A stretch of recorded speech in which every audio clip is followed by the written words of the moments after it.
दमिश्क की गलियों में सूरज ढल रहा था। बाजार की रौनकें आहिस्ता आहिस्ता मध्यम पड़ रही थी। खजूरों के दरख्तों के साए जमीन पर लंबे हो रहे थे और हर दुकानदार अपनी दुकान बंद करने में मसरूफ था। इन्हीं बाजारों में एक ताजिर रहता था जिसका नाम हसन था। हसन के पास कपड़ों का बड़ा कारोबार था। हर सुबह उसकी दुकान पर लोगों का हजूम रहता। रंगीन रेशमी कपड़े, कीमती अमामे और सुनहरी धागों से कढ़े हुए लिबास। लोग इसे कामयाब ताजिर कहते, मगर इसकी कामयाबी के पीछे वो राज छुपा था जिसे बहुत कम लोग जानते थे। हसन अक्सर कपड़ों के वजन में कमी करता, दाम बढ़ा कर लेता और माल में मिलावट भी करता। जब कोई सीधा सादा गाहक आता तो हसन मुस्कुराते हुए कहता, भाईजान, ये कपड़ा आपके लिए खास है। वल्लाह कसम खाकर कहता हूं कि इससे उम्दा चीज पूरे शहर में आपको कहीं नहीं मिलेगी। बेचारा गाहक इसकी बातों में आकर ज्यादा पैसे दे देता। वो बार बार झूठी कस्में खाता और समझता कि ये सब कुछ ठीक है। एक दिन एक गरीब मुसाफिर दुकान पर आया। उसने पुराने कपड़े पहने हुए थे, हाथों में मैल और चेहरे पर थकन साफ दिखाई देती थी। इसने कपड़े का एक टुकड़ा उठाया और आहिस्ता से कहा, भाई साहब, मेरी बेटी की शादी है। मेरे पास इतने पैसे नहीं हैं, लेकिन अगर आप ये कपड़ा थोड़े से दिरहम में दे दें तो मेरे लिए आसानी हो जाएगी। हसन मुस्कुराया और तंजिया लहजे में कहने लगा, भाई साहब, ये बाजार है, खैरात बांटने की जगह नहीं। अगर तुझे कपड़ा चाहिए तो पूरे दाम दे, वरना जा आगे बढ़। मुसाफिर ने बेबसी से कहा, अल्लाह सब कुछ देख रहा है भाई। आज जो कमी बेशी करोगे वो कल काम आएगी। ये सुनकर हसन ने कहका लगाया और कहा, अगर अल्लाह हिसाब लेने लगा तो बाजार ही न चले। जा जा, मुझे अपने नसीहत के फितवे ना दे। मुसाफिर आंखों में आंसू लिए वहां से चला गया। करीब खड़े शागिर्द ने यह मंजर देखा और आहिस्ता से कहा, मालिक, क्या यह जुल्म नहीं? वो बेचारा अपनी बेटी की शादी के लिए मांग रहा था। हसन ने शागिर्द को गुस्से से घूरा और कहा, चुप रहो, कारोबार में नरमी दिखाओगे तो ये दुकान कभी नहीं चलेगी। समझ गए? वक्त गुजरता गया और हसन की दौलत दिन दुगनी और रात चुगनी बढ़ती रही। नया घर और हर तरफ शानू शौकत। लेकिन इसके दिल में एक अजीब सी बेसकूनी थी। वो रात को करोटें बदलता और अक्सर अपनी बीवी जैनब से कहता, पता नहीं क्यों मेरे पास दौलत तो बहुत है, लेकिन दिल डूबा सा रहता है। जैनब अक्सर जवाब देती, शायद ये दौलत ज्यादा होने की वजह से है। सदका क्या करो, गरीबों को दो, अल्लाह का दिया बांटो। मगर हसन का दिल सख्त हो चुका था। वो अक्सर कहता, जैनब, ये सब मेरी मेहनत का नतीजा है, कोई बख्शिश नहीं। अगर मैं मेहनत ना करता तो ये सब कैसे आता? एक दिन शहर में एक अजीब वाकया हुआ। हसन के गोदाम में अचानक आग लग गई। कीमती कपड़ों के अंबार लम्हों में जलकर राख हो गए। लोग दूर खड़े ये मंजर देख रहे थे। कोई कह रहा था ये हादसा है और कोई कहता ये अल्लाह का कहर है। हसन अपने जलते हुए कपड़ों को देखकर चीख रहा था, हाय, मेरा माल, मेरी मेहनत, सब बर्बाद हो गया। पास खड़े लोग सरगोशियां करते, ये वही ताजिर है ना जो वजन में कमी करता था। ये आग शायद आसमान से आई है। हसन के करीब खड़ा एक फकीर धीमी आवाज में बोला, ये आग कपड़े की नहीं बल्कि तेरी नियत की आग है। हराम की कमाई कभी बाकी नहीं रहती। हसन ने फकीर को घूरा और चीख कर कहा, चुप रहो, ये हसद करने वालों की बातें हैं। ये सब कुछ अल्लाह ने मुझे दिया था और मुझे यकीन है कि फिर दे देगा। लेकिन उस दिन के बाद हसन की नींद छिन गई।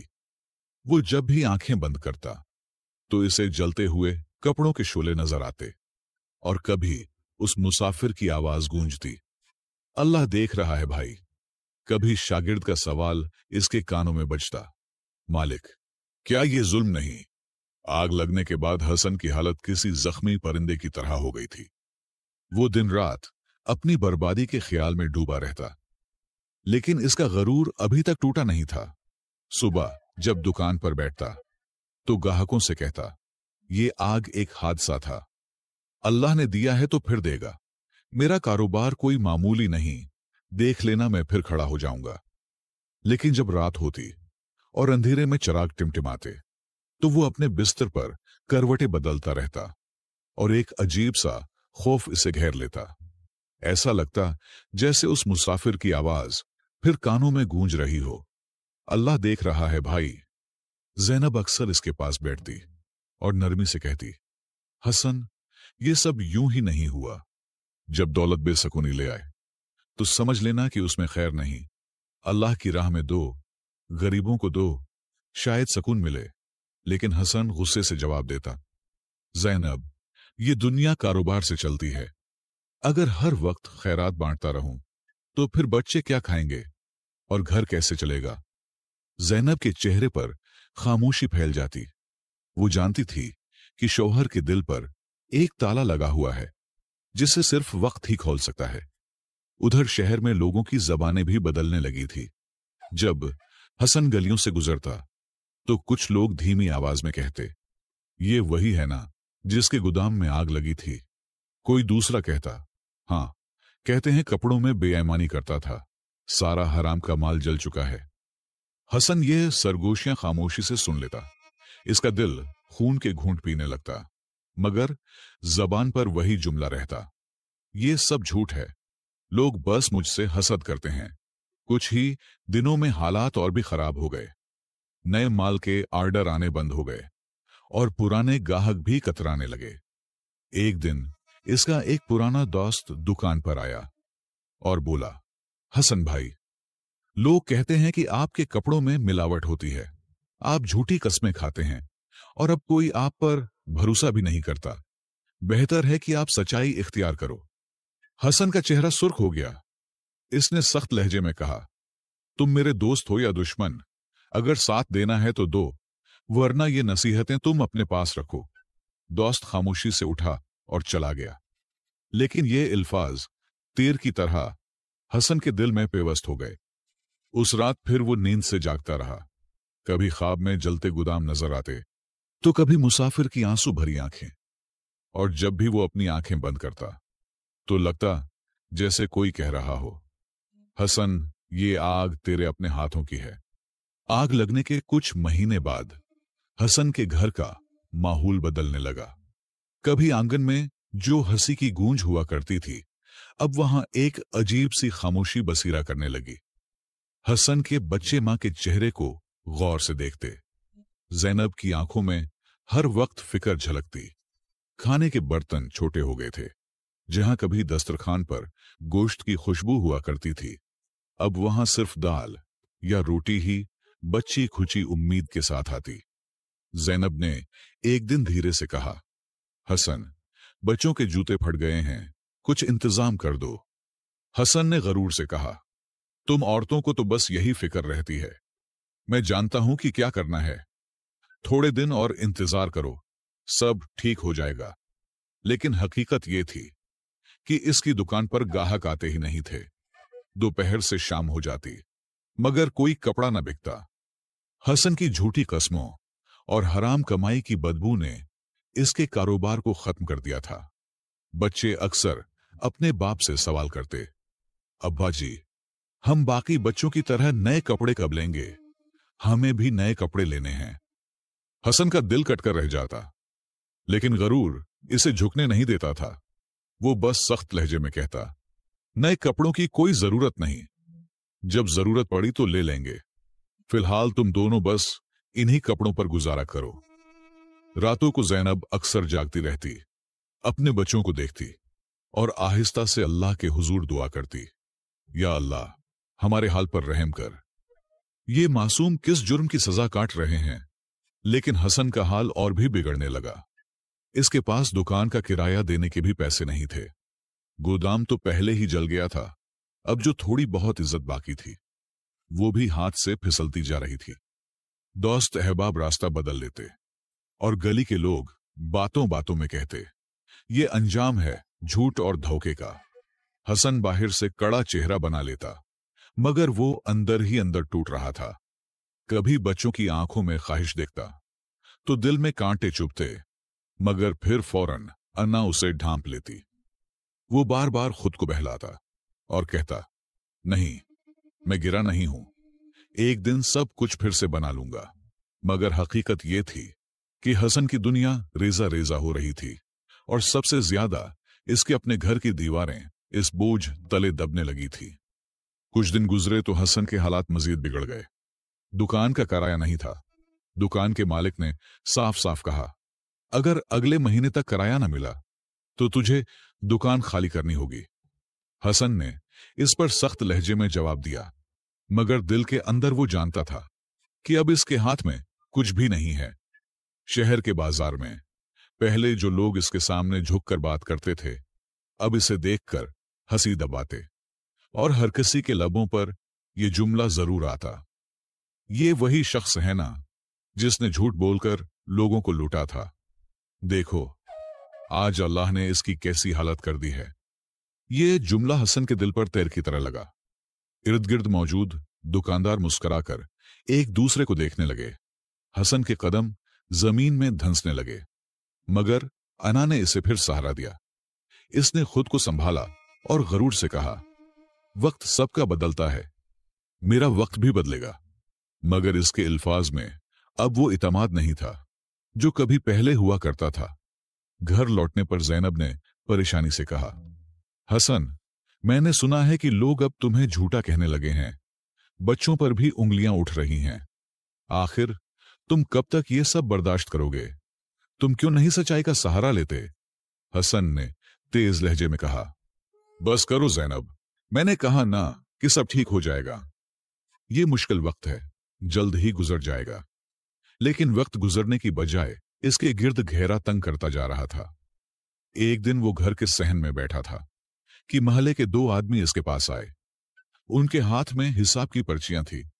वो फौरन बोले, हसन, तुमने हमसे माल लिया था, कीमत अब तक अदा नहीं की। आज हमें हिसाब दो, वरना कल सबके सामने आकर तुम्हारी हकीकत बयान करेंगे। ये सुनकर हसन का चेहरा पसीने से तर हो गया। इसने बहाने बनाने चाहे, मगर उनकी आंखों में अब कोई यकीन बाकी नहीं था। लिहाजा वो धमकी देकर वहां से चले गए। हसन के दिल में पहली बार एक डर सा जागा कि अब इज्जत का पर्दा सबके सामने फटने वाला है। रात को ज़ैनब ने आहिस्ता से कहा, हसन, ये वही दिन है जिससे मैं हमेशा डरती थी। झूठ कभी छुप नहीं सकता। अभी भी वक्त है, सच्चाई का रास्ता अपना लो। लेकिन हसन ने आसमान पर आंखें गाड़ते हुए सिर्फ इतना कहा, काश मेरा नसीब बदल जाए, वरना सब कुछ खत्म हो जाएगा। अगली सुबह बाजार में अजीब सी हलचल थी। वही दो आदमी जिनके पैसे हसन पर बाकी थे, सबके सामने इसका हिसाब ले आए। एक ने पर्ची बुलंद करके कहा, ये देखो, हसन ने हमसे माल लिया और आज तक कीमत नहीं दी।